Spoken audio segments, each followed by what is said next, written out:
ಇನ್ನು ಅದೇ ಭಾಗದ ಹಾರಂಗಿ ಹಿನ್ನೀರಿನಲ್ಲಿ ಇದೀಗ ಹೆಚ್ಚುವರಿ ಹೂಳು ತುಂಬಿಕೊಂಡಿದ್ದು ಕಡಿಮೆ ಪ್ರಮಾಣದ ನೀರು ಸಂಗ್ರಹ ಆಗ್ತಾ ಇದೆ. ಪರಿಣಾಮ ಮಳೆ ಹೆಚ್ಚುವರಿಯಾಗಿ ಬರ್ತಾ ಇರೋದ್ರಿಂದ ಆ ಹೆಚ್ಚಿನ ನೀರು ನದಿ ಪಾತ್ರ ಮತ್ತು ಹಿನ್ನೀರಿನಲ್ಲಿ ವಾಸ ಮಾಡುವ ಮನೆಗಳಿಗೆ, ಕಾಫಿ ತೋಟಗಳಿಗೆ ನುಗ್ಗುವಂತಹ ಆತಂಕ ಆ ಭಾಗದ ಜನರಲ್ಲಿ ಕಾಡ್ತಾ ಇದೆ.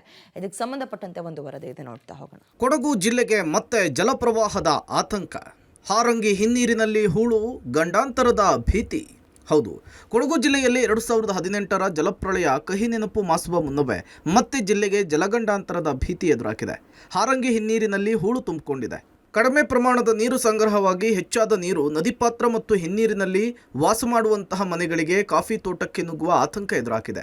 ಅಲ್ಲದೆ ನೀರು ಶೇಖರಣೆಯ ಪ್ರಮಾಣ ಕಡಿಮೆಯಾಗಿದ್ದು ಕುಡಿಯುವ ಮತ್ತು ಕೃಷಿಗೆ ನೀರು ಸಂಗ್ರಹ ಮಾಡುವುದು ಕೂಡ ಕಷ್ಟವಾಗಿದೆ. ಈ ಸಮಸ್ಯೆಗೆ ಮುಕ್ತಿ ಹಾಡಲಿಕ್ಕೆ ಈ ಹಿಂದಿನ ಸರ್ಕಾರ 2019ರ ಬಜೆಟ್ನಲ್ಲಿ ಹೂಳು ಎತ್ತುವ ಯೋಜನೆಯನ್ನು ಘೋಷಣೆ ಮಾಡಿತ್ತು. 130 ಕೋಟಿ ವೆಚ್ಚದಲ್ಲಿ ಹಾರಂಗಿ ಹಿನ್ನೀರಿನಲ್ಲಿ ಹೂಳೆತ್ತುವ ಯೋಜನೆಗೆ 5 ವರ್ಷ ಕಳೆದರೂ ಇನ್ನೂ ಕೂಡ ನೀರಾವರಿ ನಿಗಮ ಕೈ ಹಾಕಿಲ್ಲ. ಇದೀಗ ಮಳೆ ಆರಂಭ ಆಗ್ತಾ ಇರುವ ಹಿನ್ನೆಲೆಯಲ್ಲಿ ಮಡಿಕೇರಿ ತಾಲೂಕಿನ ಕಾಲೂರು ಮುಟ್ಲು ಭಾಗದಲ್ಲಿ ಜೆಸಿಬಿ ಬಳಸಿಕೊಂಡು ಹೂಳು ತೆಗೆಯಲು ಇಲಾಖೆ ಮುಂದಾಗಿದೆ. ಇದೀಗ ಮಳೆ ಬರುವ ಸಮಯ ಆಗಿರುವುದರಿಂದ ಹೂಳು ತೆಗೆದರೆ ಮತ್ತಷ್ಟು ತೋಟ ಗುಡ್ಡಗಳು ಕುಸಿಯುವ ಸಾಧ್ಯತೆ ಇದೆ. ಇಲಾಖೆ ಅಧಿಕಾರಿಗಳು ಬಿಲ್ ಮಾಡಿಕೊಳ್ಳಲು ಈ ರೀತಿಯ ಕೆಲಸ ಮಾಡಲಿಕ್ಕೆ ಮುಂದಾಗಿದ್ದಾರೆ. ಈ ಮಳೆಗಾಲದಲ್ಲಿ ಹೆಚ್ಚು ಮಳೆಯಾದರೆ ಊರಿನ ಜನರೇ ಮತ್ತೆ ಮನೆ ಖಾಲಿ ಮಾಡುವಂತಹ ಸ್ಥಿತಿ ನಿರ್ಮಾಣವಾಗಬಹುದು ಅಂತೇಳಿ ಗ್ರಾಮಸ್ಥರು ಆಕ್ರೋಶ ಹೊರಹಾಕಿದ್ದಾರೆ. ಹಾಗೆ ಎಸ್ಟಿಮೇಟ್ ಮಾಡಿದ್ರು 132 ಕೋಟಿ ಹಣವನ್ನು ಕಟ್ಟೆ ಮಾಡಬೇಕು, ನೀರು ಭೂಕುಸಿತದಲ್ಲಿ ತಡೆಗೋಡೆ ನಿರ್ಮಾಣ ಮಾಡಬೇಕು, ಹೊಳೆ ಇರೋ ಮರಳು ತೆಗಿಬೇಕು, ಮಣ್ಣು ತೆಗಿಬೇಕು. ಇಲ್ಲದ್ರೆ ಮಣ್ಣು ನೀರು ಮೇಲೆ ಬರ್ತದೆ, ಎಲ್ಲ ತೋಟ ಮುಚ್ಚಿದಾಗ ಜನಕ್ಕೆ ತೊಂದರೆ ಆಗ್ತದೆ ಅಂತ ಹೇಳೋದು. ಆದರೆ 4-5 ವರ್ಷಗಳ ಕಾಲ ಪೆಂಡಿಂಗ್ ಇಟ್ಟು ಈಗ ಟೆಂಡರ್ ಆಗಿ ಕಳೆದ ಫೆಬ್ರವರಿಯಲ್ಲಿ ಕೆಲಸ ಪ್ರಾರಂಭ ಆಗಬೇಕು. ಇವರು ಲಾಸ್ಟ್ ಏಪ್ರಿಲ್ ಮೇಯಲ್ಲಿ ಕೆಲಸ ಪ್ರಾರಂಭ ಮಾಡಿದ್ದಾರೆ. ಇನ್ನು ಅದು ಏನೂ ಆಗಲಿಲ್ಲ, ಅರ್ಧಂಬರ್ಧ ಕೆಲಸ ಆಗಿ ತಡೆ ಆಗುವಂಥ ಕೆಲಸ. ಒಂದೋ ಹಣ ದುರುಪಯೋಗ ಆಗೋದ್ರಲ್ಲಿ ಸಂಶಯ ಇಲ್ಲ.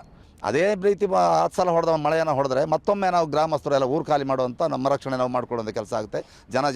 ಜನ ಮತ್ತು ಜಾನುವಾರು ಎಲ್ಲವೂ ದೊಡ್ಡ ಪ್ರಾಬ್ಲಮ್ಗೆ ಸಿಗುವಂಥ ಸಂದರ್ಭಗಳು, ಲಕ್ಷಣಗಳು ಗೋಚರಿಸ್ತಿದೆ. ಇನ್ನು ಮುಂಗಾರು ಶುರುವಾಗಿದ್ದು ಅಣೆಕಟ್ಟುಗಳಿಗೆ ನೀರು ಹರಿದು ಬರಲಾರಂಭಿಸಿದ್ರಿಂದ ಕಾಮಗಾರಿ ನಡೆಸಲಿಕ್ಕೆ ಸಾಧ್ಯವಾಗ್ತಿಲ್ಲ. ಹಾಗಾಗಿ ಹಿನ್ನೀರಿನ ಪ್ರದೇಶದ ನಿವಾಸಿಗಳು ಈ ಬಾರಿಯೂ ಕೂಡ ಆತಂಕಕ್ಕೊಳಗಾಗಿದ್ದಾರೆ.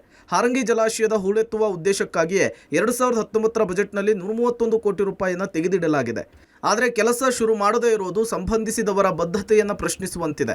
2018ರ ಆಗಸ್ಟ್ 13, 14 ಹಾಗೂ 15ರಂದು ಹಾರಂಗಿ ಜಲಾನಯನ ಪ್ರದೇಶದಲ್ಲಿ ಬರುವ ಮಡಿಕೇರಿ, ಕಾಲೂರು, ಹೆಬ್ಬೆಟ್ಗೆರೆ, ಮಕ್ಕಂದೂರು, ಮುಕ್ಕೊಡ್ಲು ಸೇರಿದಂತೆ ಹಲವು ಕಾಡುಗಳಲ್ಲಿ ಕುಂಭದ್ರೋಣ ಮಳೆ ಸುರಿದಿತ್ತು.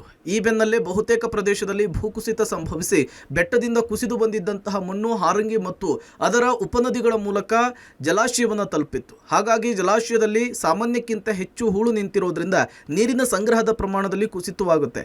ಹೀಗಾಗಿ ಬೇಸಿಗೆಯ ಸಮಯದಲ್ಲಿ ಹಾರಂಗಿ ಒಡಲಿನಲ್ಲಿ ನೀರಿನ ಸಮಸ್ಯೆ ಹೆಚ್ಚಾಗಿ ಕಂಡುಬರುವುದು ಇತ್ತೀಚಿನ ವರ್ಷಗಳಲ್ಲಿ ಸರ್ವೇ ಸಾಮಾನ್ಯವಾಗಿದೆ. ಇನ್ನು ಈ ಬಗ್ಗೆ ಹಾರಂಗಿ ಇಲಾಖೆಯ ಅಧಿಕಾರಿಗಳು ಪುಟ್ಟಸ್ವಾಮಿ ಅವರನ್ನು ಕೇಳಿದರೆ ಹೇಳೋದು ಹೀಗೆ. ಈಗ ಒಂದು ಕಾಮಗಾರಿನ ಸ್ಟಾರ್ಟ್ ಮಾಡಿ ಸಿಲ್ಟ್ ತೆಗಿಯೋ ಕಾಮಗಾರಿ ಒಂದು ಸ್ವಲ್ಪ ನಿಧಾನ ಆಯಿತು. ಯಾಕೆಂದರೆ ಡಾಕ್ಯುಮೆಂಟೇಷನ್ ಮಾಡ್ಕೊಳ್ಳೋದೆಲ್ಲನೂ ನಾವು ಒಂದು 5-6 ಡಿಪಾರ್ಟ್ಮೆಂಟಿಂದ ಪರ್ಮಿಷನ್ ತಗೋಬೇಕಾಗಿತ್ತು. ಆಮೇಲೆ ನಾವು ಎನ್ವಿರಾನ್ಮೆಂಟಲ್ ಕ್ಲಿಯರೆನ್ಸ್ ಎಲ್ಲ ತೊಗೋಬೇಕಾಗುತ್ತೆ. ಅದನ್ನೆಲ್ಲ ಈಗ ಕ್ರಮ ತೊಗೊಂಡಿದ್ದೀವಿ. ಅದೆಲ್ಲ ಈಗ ಕ್ಲಿಯರ್ ಆಗಿದೆ.